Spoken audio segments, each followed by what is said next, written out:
What's this? Destiny 2? Well, judging from the way the last game was a complete and utter disaster, I mean, what can we expect from this one? There's probably no story, no characters, nothing interesting, probably just a rehash of the last game, uninspired characters, shitloads of exposition. Destiny 2 is probably just some money-grubbing game with no heart or soul, with a story so bad they have to lock it away online to never be seen again. It's probably lifeless, emotionless garbage. Right? Wrong!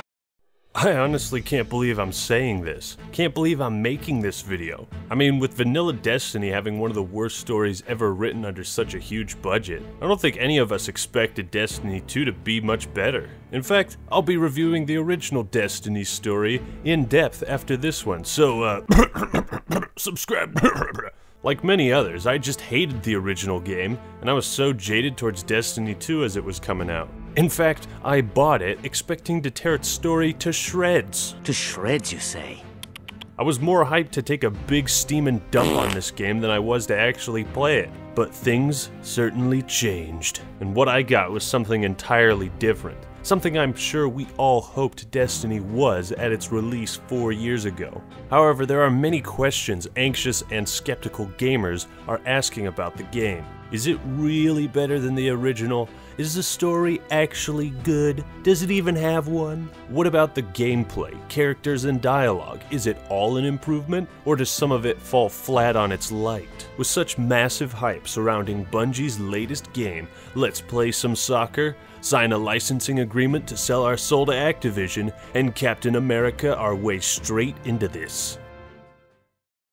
This game is kinda weird in the sense that it sometimes feels and looks exactly like the first one. There's an interesting conundrum when it comes to making sequels. Do you make something identical but improved in most every way, like KOTOR 1 to 2? Do you try some new things and mix it up a bit to see if the changes make the game better? Oblivion to Skyrim? Or do you fuck up and remove everything people liked about the first game and make the sequel some bastardized version of what it could have been? Dragon Age Origins to Dragon Age 2. And with these basic formulas for sequels, Destiny is more like KOTOR 1 to 2. Just looking at standard gameplay side by side should illustrate the similarities. But let's dive deeper into this and see if that old familiar feeling is a positive for Destiny 2.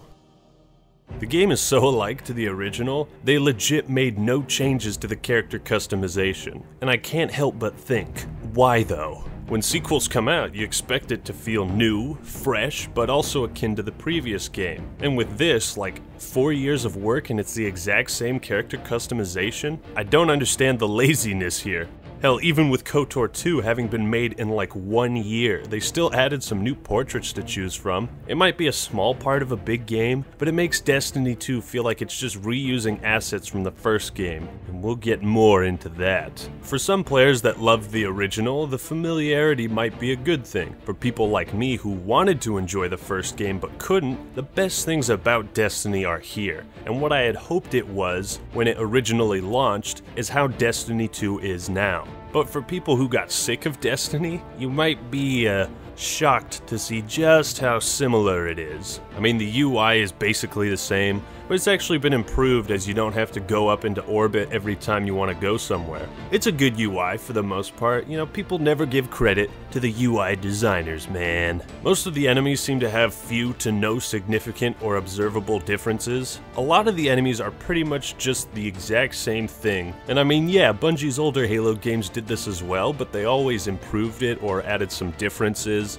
You know, the elites that you fight in the first game aren't the same as the ones you fight in the second. I only played the vanilla campaign once, so take what I'm saying for what it is. A lot of the reload animations are also the exact same. Ghost scanning animation is the same. Shit, they even reuse the same Gate Lord end boss here. I mean, come on, man. Some of this stuff is just straight up lazy. Again, it might be small, but these little touches create two distinct subconscious feelings. One being, hey, my gun reload is different. This game feels new.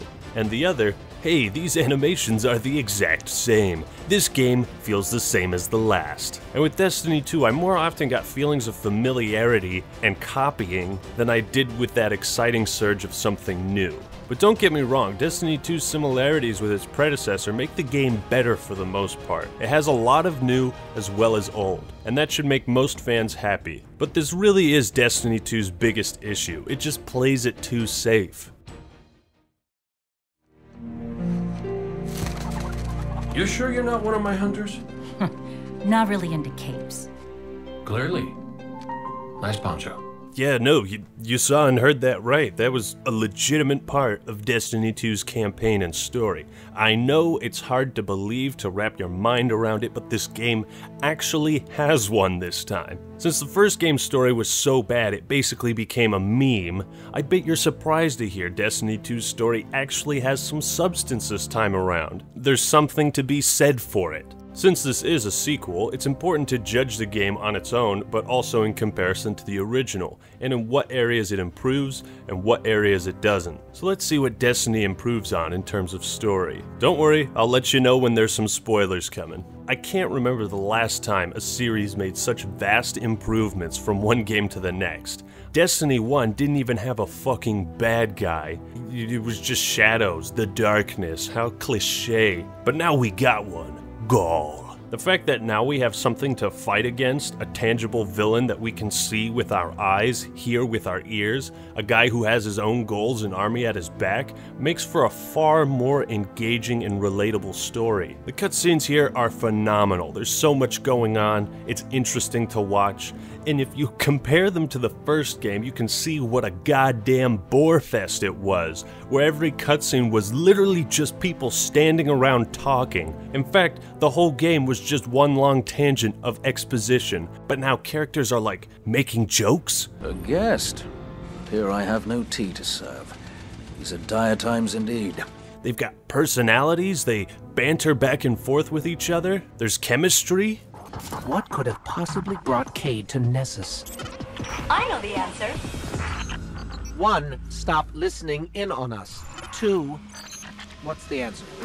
Destiny 2's cast makes the world relatable because the characters in it feel like real people. The game is now trying to entertain you, it's trying to tell a story, trying to share something valuable. Whereas the first game was basically just an advertisement for future expansions, Destiny 2 feels like a complete game. Who'd have thunk it? Destiny had absolutely nothing a normal story needed to have to be even remotely interesting, but Destiny 2 has it all. Stop! Hold your engrams, though. We gotta put this story under a microscope just to be safe.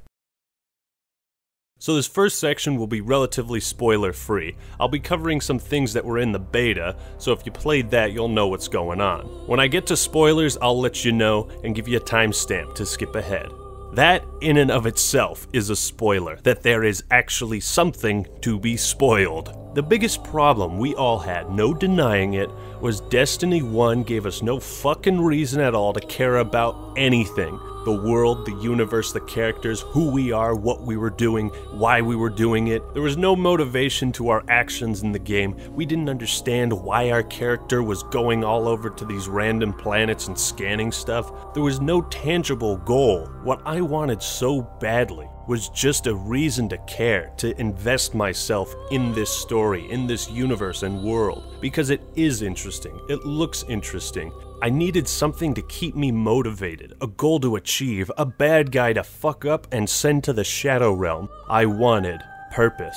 And finally, 4 years later, the game doesn't start off on the best foot. Basically, it retreads the same intro from the last game in the exact same way, which again is kinda lazy. There's more exposition which might lead you to think initially, oh shit, this is gonna suck, isn't it? And then we get a ham-fisted Destiny line to make sure people know what the game they just bought is called.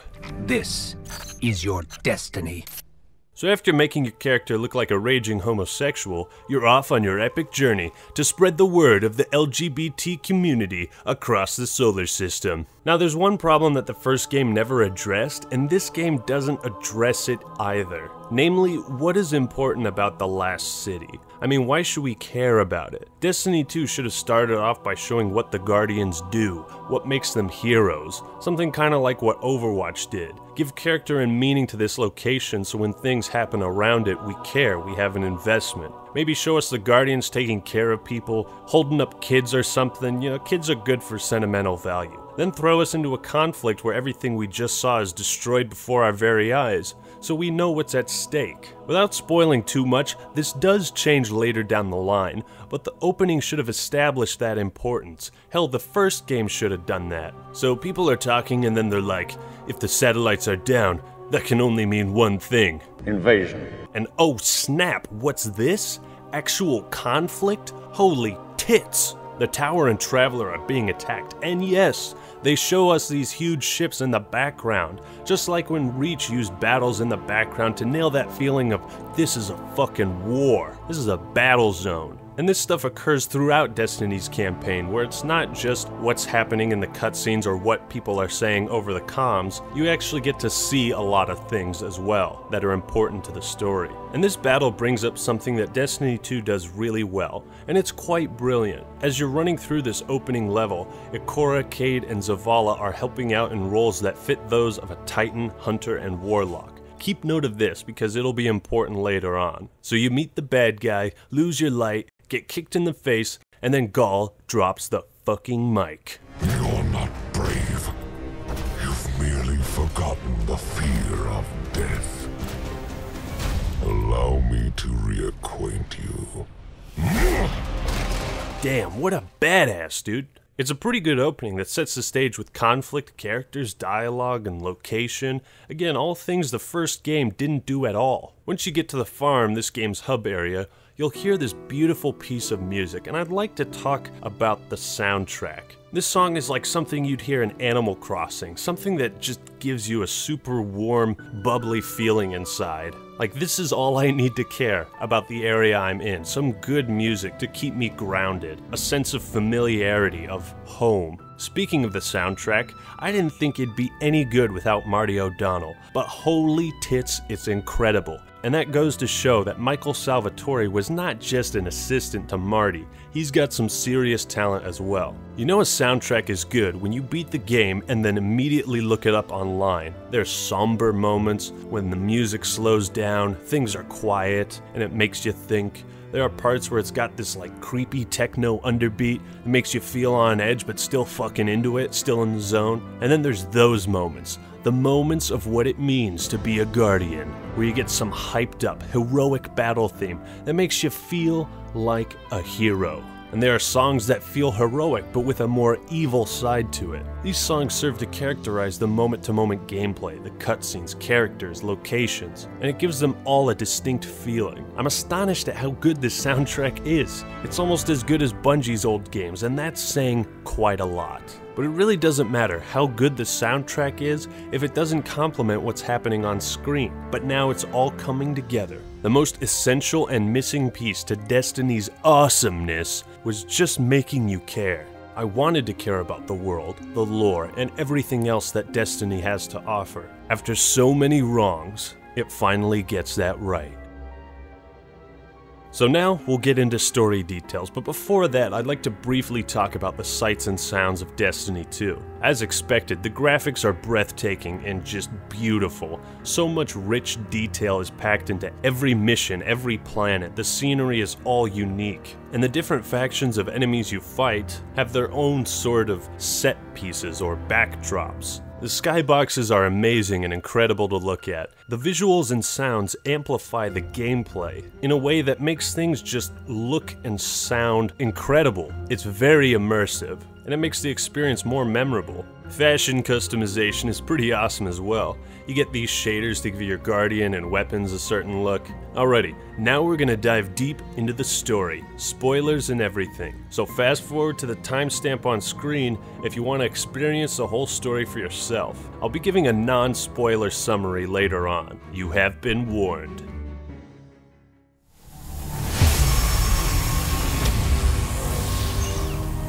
Do you feel it? The light is back. We're back. Destiny 2's story is surprisingly interesting, and the best part is how it fixes the problems from the first game. We have a better understanding of what a Guardian is, what the Traveler is. We understand their immortality and why they have the powers they do. We understand why this darkness or these evil forces pursue it, jealous and perhaps enamored by its power. The Cabal, led by Dominus Gall, seek to control it. There is nothing in this universe greater than you. The Red Legion will have that machine's power. You will be called Emperor. What more would the Dominus have? And other factions are drawn to it as well. After you get your ass whooped, you lose your light, you lose hope, and so does everyone around you. No longer immortal, everyone believes that this is it. Without the powers that make you a Guardian, you aren't a Guardian anymore. Without the light, are we even Guardians anymore? The stakes are raised as this could be yours and everyone else's last life. The Traveler can no longer protect you, but now you have to protect it. You journey through different planets, meeting new characters like Devrim Kay, Failsafe, and Hawthorne. Devrim Kay is like this snazzy sniper, reconnaissance guy who likes to just chill and make jokes and tea. Welcome back. This time I did make tea for you, but I seem to have drunk it all. Perhaps if you were a mite quicker. Failsafe is like this Jekyll and Hyde AI that talks in a really bizarre yet entertaining way. Should you return, I will be happy to assist you in researching the Vex. We could steal their stuff. That was a joke. Stealing is wrong. Usually. And Hawthorne's like this up-and-coming Guardian who wants to protect people but wasn't chosen by the Traveler and has some bitter feelings about that. This doesn't have to be your fight. You're not a Guardian? You think you've cornered the market on sacrifice? You forget that we've had to survive without the light all our lives. Once upon a time, that big white ball in the sky was there for all of us. I think it's about time we return the favor, Guardians or not. These characters bring Destiny 2's world to life, gives it personality. There's so many moments I had where the banter between characters was just so entertaining to me. Killing the power source at the origin point should break the loop and get me out of the portal system. Have you got that? Say you've got it. Say something! Fine, I'll say it. We got it, Cade. It not only drove the action and plot forward, but it developed all the characters. So in essence, your main goal is to regain your light and save the Traveler. After the city is taken, you'll walk around, weakened and battered without your light. This is you at your most vulnerable, and it shows how reliant Guardians are on the light and power they have. You have a touching scene of wandering through the forest, through snow and caves, as some epic music plays. Then you discover a farm, and holy shit, the speaker has been captured. That's right, he actually has a role to play this time around. I can imagine him trying to negotiate his release, just like, please don't hurt me. I can tell you of the great battle.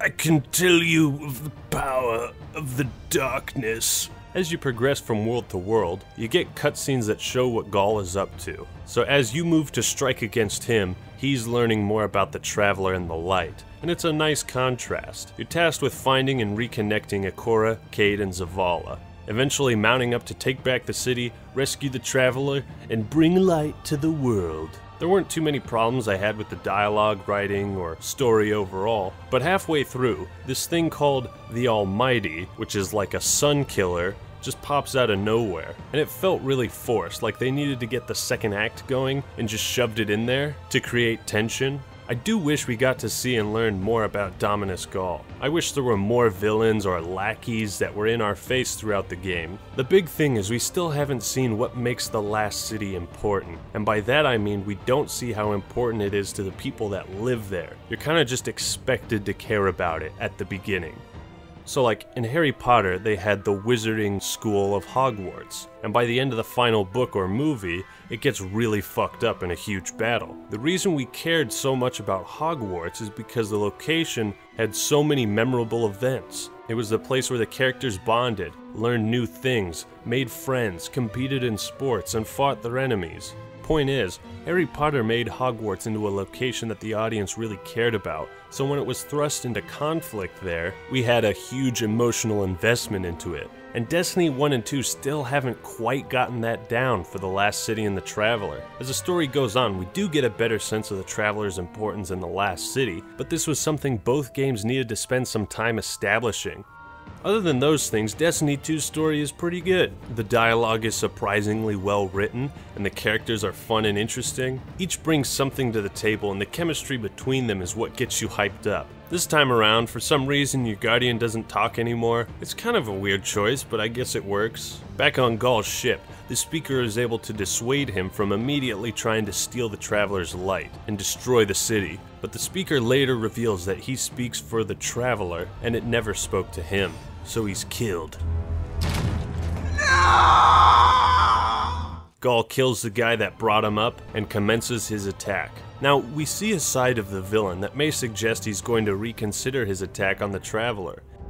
Dominus, everything we've worked for is here, for the taking. All that remains is your word. No, this is not the way, old friend.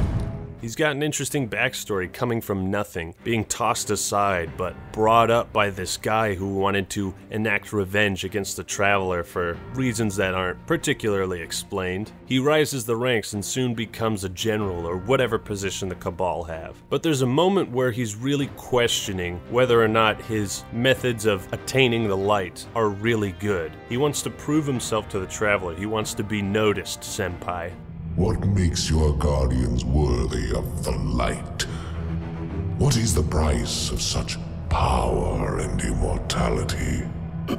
Devotion. Self-sacrifice. Death. Death.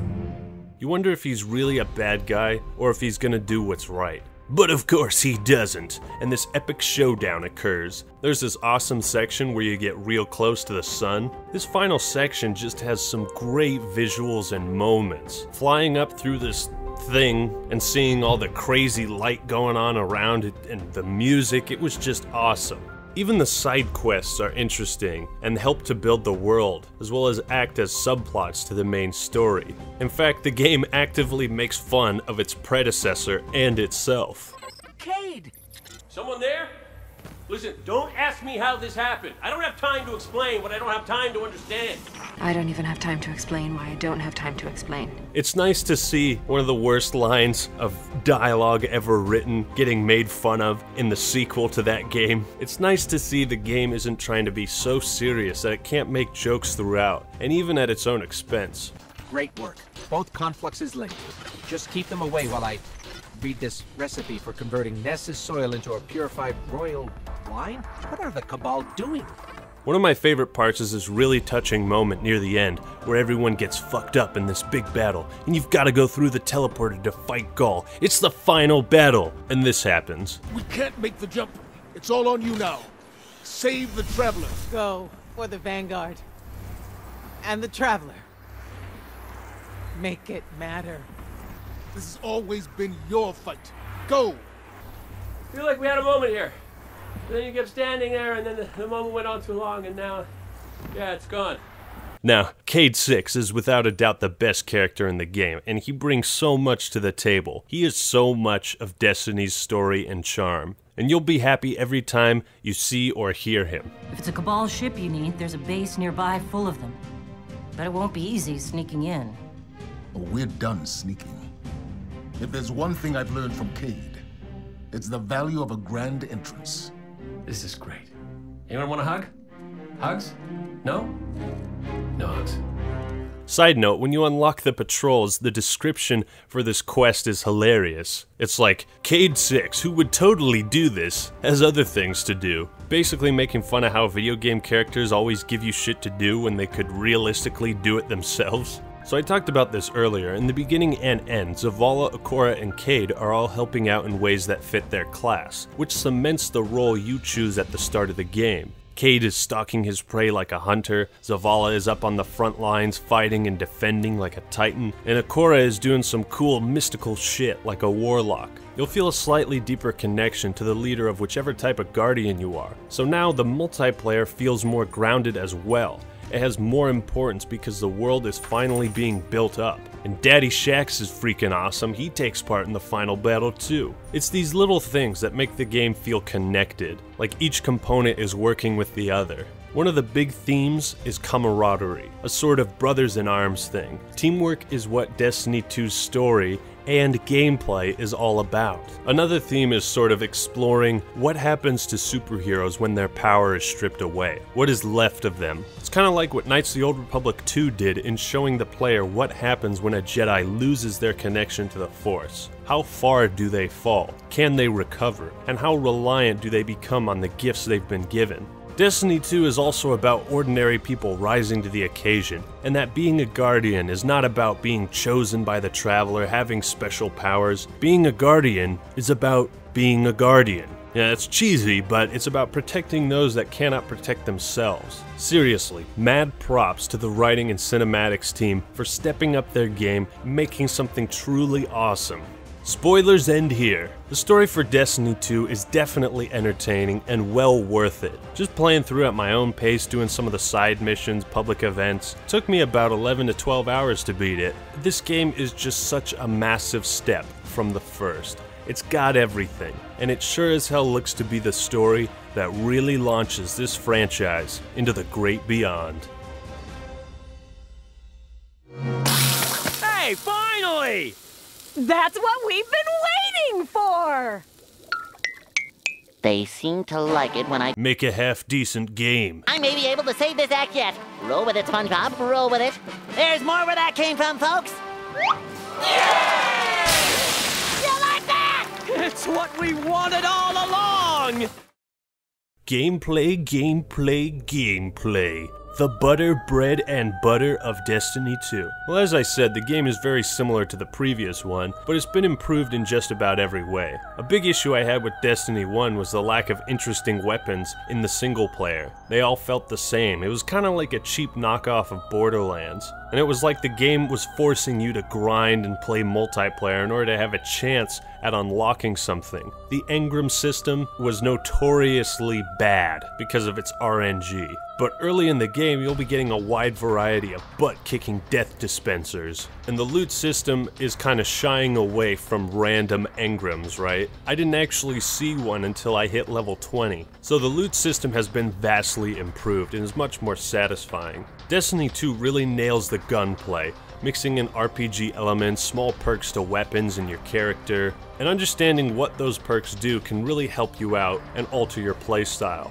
I was able to get my hands on about 4 exotic weapons, which were very fun and satisfying to use, and I'm excited to see what else Destiny has in store. The subclasses are cool and you go through a nice story mission in order to unlock them, but upgrading your character with points feels kinda lackluster. You can't mix and match these subclass abilities, which means you get 2 choices. Of course the supers are, teehee, super fun to use. Problem in multiplayer is you only get them once per game, which seems really stingy. Crucible is also pretty fun, however there doesn't seem to be a lot of options. You got quick play 4v4 and competitive 4v4. Now how about some team doubles or some game mode with vehicles, you know, something unique, something different, or some kind of 8v8 map, big team battle. Again, Destiny 2 is playing it just a little bit too safe and not really exploring creative new options. I understand that the game wants to make its current fans happy, and had the game distanced itself too far by trying new things, might have alienated some of the current fans,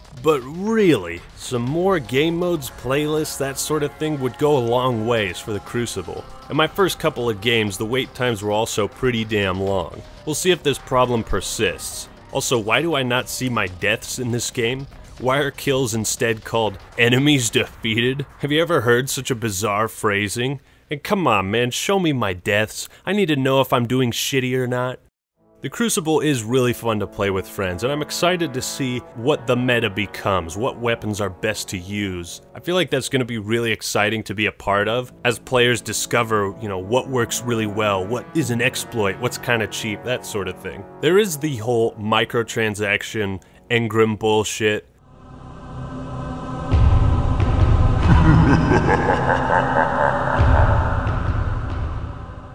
that people have been complaining about, and quite honestly, it's not that bad. Instead of seeing like $ price tags every time you're in the menu, like I'm at fucking Walmart, it's just the silver currency. I hate seeing price tags in a game I just bought. Now apparently you could buy these engrams to get a gameplay advantage, but why would anyone do that when the game gives you these things is beyond me. You're better off earning your stuff, because playing the game is actually fun, so you don't have to buy microtransactions to make the game more fun. And the nice thing is they're not super intrusive or detrimental to the game, as far as I've seen. However, once you're level 20, the game gives you these engrams that you can buy, and you have to take them to the microtransaction lady, meaning the game is subtly saying, hey man, look at all this cool shit you're getting in these engrams. Come on man, just drop $5, man. It's some good shit.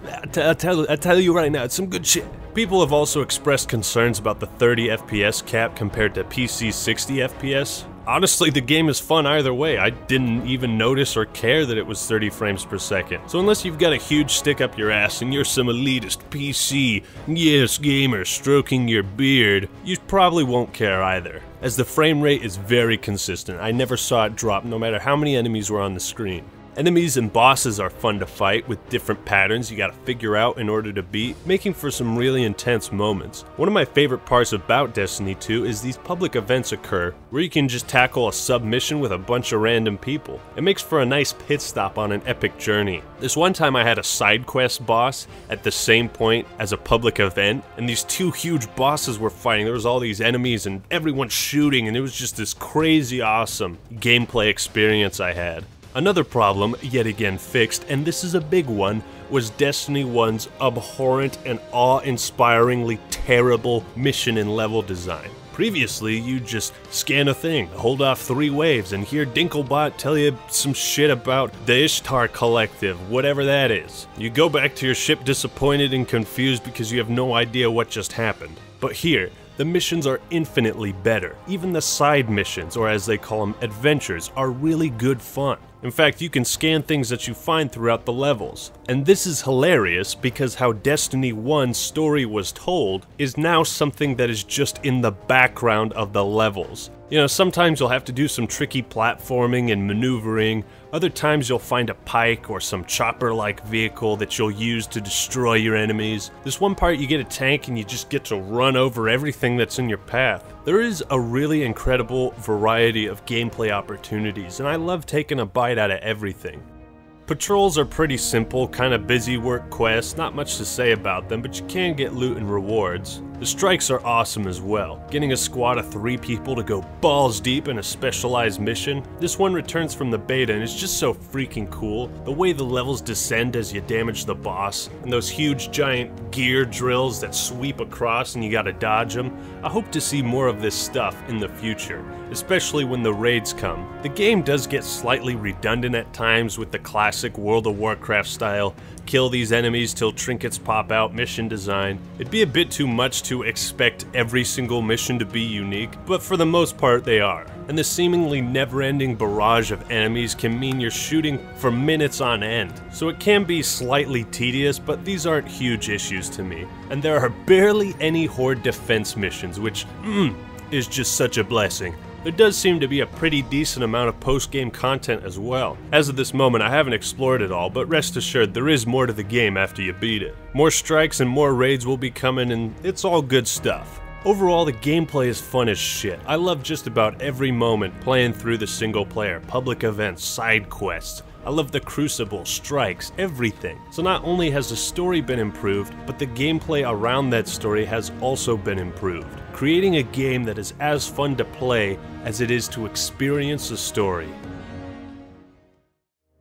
All in all, I really am surprised at how quality of a game Destiny 2 is. Basically, the way I look at Destiny 2 is it's the first real installment in the series. The first game can suck a fat chode for all I care, and that's a big reason why I'm being so fair to Destiny 2. After the original, so many of us were skeptical if Bungie still had it, if Activision was sapping their creativity. I think this game proves otherwise. You can feel the love and passion that went into the story. The game has given us a reason to finally care. It's got an incredible soundtrack with beautiful graphics, sights to see, skyboxes, Interesting, fun, diverse level and mission design, a much more rewarding loot system, and excellent addicting gameplay that makes for a fun as hell experience to play with your friends. I know I've said it before, but I really am shocked. I don't think any of us expected Destiny 2 to be as good as it is.